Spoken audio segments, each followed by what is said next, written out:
Armesh, Marc Guehi to Liverpool. Yes or no, do you think?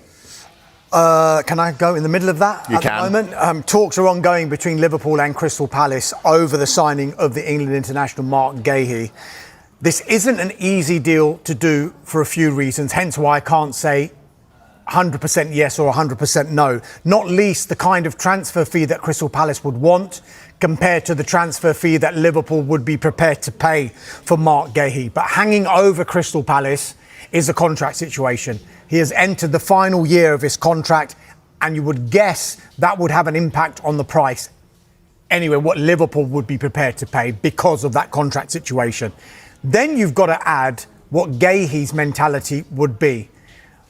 It looks like a no-brainer. Crystal Palace to Liverpool, you're going to be playing for the champions. You're going to be playing Champions League football as well. But there is a World Cup in the summer. I think we're going to be talking about that a lot in the remaining days of this transfer window when we're talking about particular players who might be wanting to make a move. If he stays at Crystal Palace, he's captain. He is almost guaranteed to be playing week in, week out. Thomas Tuchel will know what he can do week in, week out. He would probably need to get assurances from Liverpool, if he was to go there, that he's going to get guaranteed game time. Tell us about the fact that Guehi's not the only defender that Liverpool are looking at. Liverpool are in advanced talks to sign the Parma central defender. He's a teenager, Giovanni. Now, the fee being discussed, understood to be around 25 to 30 million pounds. Both clubs are now negotiating the final details of a potential move. He's just 18 years of age, and he's a very different profile of player to Marc Guehi because of the lack of experience he's got compared to Marc Guehi, a fully fledged England international. And it's important to note that these two deals are very separate. It's not a case of if they sign Leone, they won't sign Marc Guehi. They're independent of one another. The pursuit of Leone isn't expected to be affecting the pursuit of Marc Guehi. Ideally, Liverpool would like to sign both. Tell us about him. How good is he? He's got the potential to be very good. He's got a very high ceiling, but he is very inexperienced. He's only started 14 matches in Serie A, Italian football's top division. He only joined Parma from Sampdoria last summer. The fee was around €5 million, but you can see with what Liverpool are potentially going to pay in this transfer window, there's a huge amount of potential there, and his stats really do back it up, because when you rank him compared to other 18-year-olds and players below the age of 18 across Europe's top 5 divisions, he ranks extremely highly, very high up, if not the top, when it comes to headed clearance, interceptions and aerial duels. Liverpool are talking about bringing centre-backs into the club. What does that mean for Ibrahima Konate? Again, this looks like a pretty complex situation as well, as far as Liverpool are concerned. It looks like at this moment in time, Ibrahima Konate and Virgil van Dijk would be the first choice centre-back partnership at Liverpool. They were together for the majority of last season, and Liverpool won the Premier League title. Leone, as James was alluding to there, seems to be one for the future. He can play a number of games as a young player, but learning off the likes of Konate and Virgil van Dijk. However, we've been talking about Marc Guehi and how his situation has been complicated by his contract situation. The same can be said for Ibrahima Konate, because he too has entered the final year of his contract at Anfield. They have had talks, Liverpool, with Konate and his representatives over a new deal. So far, those talks have failed to find a resolution. So the question now is, are Liverpool prepared to allow him to leave for free next summer?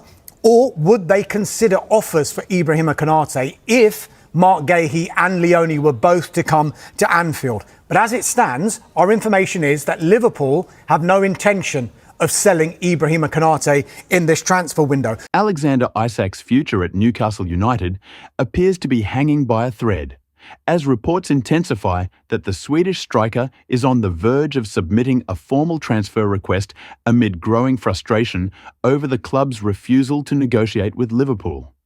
The 25-year-old has emerged as Liverpool's top striker target this summer, with the Reds desperate to add a proven, elite-level goalscorer to Arne Slot's new-look attack. After seeing their initial bid, reported to be over £110 million including add-ons, rejected outright by Newcastle, Liverpool are now said to be preparing an improved and potentially record-breaking offer worth up to €150 million. This would make Isak one of the most expensive players in Premier League history and reflect just how highly Liverpool rate the forward, who scored 25 goals across all competitions last season and continues to impress with his movement, finishing, and link-up play. Despite Newcastle's public stance that Isak is not for sale, the situation has taken a dramatic turn behind the scenes. Multiple sources have confirmed that Isak has grown disillusioned, feeling let down by promises made by the club last season, and has even gone as far as training separately from the squad.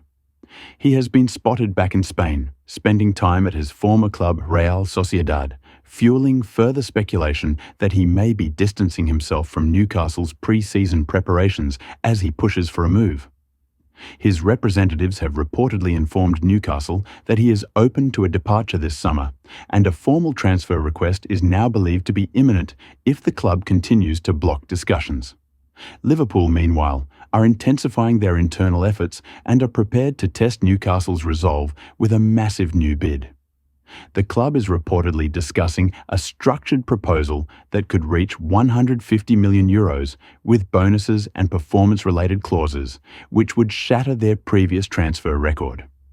Although Newcastle have insisted they will not sell unless an extraordinary offer is made, the financial pressure of complying with Premier League profit and sustainability rules, PSR, combined with Isak's growing unrest, could force their hand.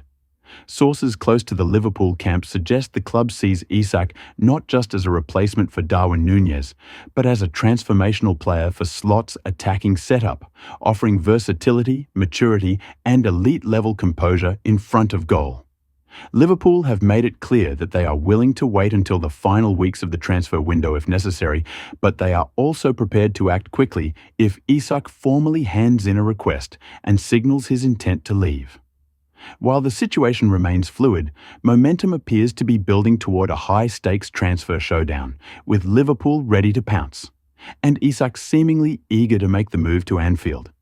Harvey Elliott could be set to leave Liverpool this summer, with increasing reports suggesting that the young midfielder is growing frustrated with his lack of regular first-team opportunities and is now seriously considering a move away from Anfield to continue his development. Although Elliott has publicly reaffirmed his love for the club, saying "This is my team," he also admitted in recent interviews that he may need to be selfish and make decisions that benefit his long-term career. The 21-year-old has made it clear he doesn't want to waste years sitting on the bench, especially during such a crucial stage in his progression. Last season, he was limited to just 2 Premier League starts and 4 in all competitions, often reduced to cameo appearances or being left out of key fixtures entirely. With Liverpool continuing to strengthen their midfield, having already added the likes of Florian Wirtz and heavily linked with other young attacking talents, Elliott's route to consistent minutes looks increasingly blocked, despite his talent and versatility. Behind the scenes, Liverpool are believed to be open to letting him leave if a suitable offer comes in, especially one that includes a buyback clause, which would allow the club to re-sign him in the future. Reports suggest Liverpool value Elliott at around €46.5 million with a buyback, or as high as €58 million without one, while other sources indicate a £40 million offer could be accepted, depending on the structure of the deal. Several clubs across Europe have expressed serious interest, including RB Leipzig, Brighton, West Ham, Galatasaray, and Crystal Palace, who reportedly want to make Elliott their marquee signing and are even exploring a possible swap deal involving one of their own players. Despite this interest, no formal bid has been accepted yet, but momentum is building. Internally, the feeling at Liverpool is mixed. While the coaching staff values Elliott's potential, they also recognize that keeping him without offering more consistent minutes could stunt his growth. Elliott, meanwhile, is believed to be assessing all his options and wants to be sure that any move, permanent or on loan, will provide him with the playing time and role he needs to elevate his game to the next level.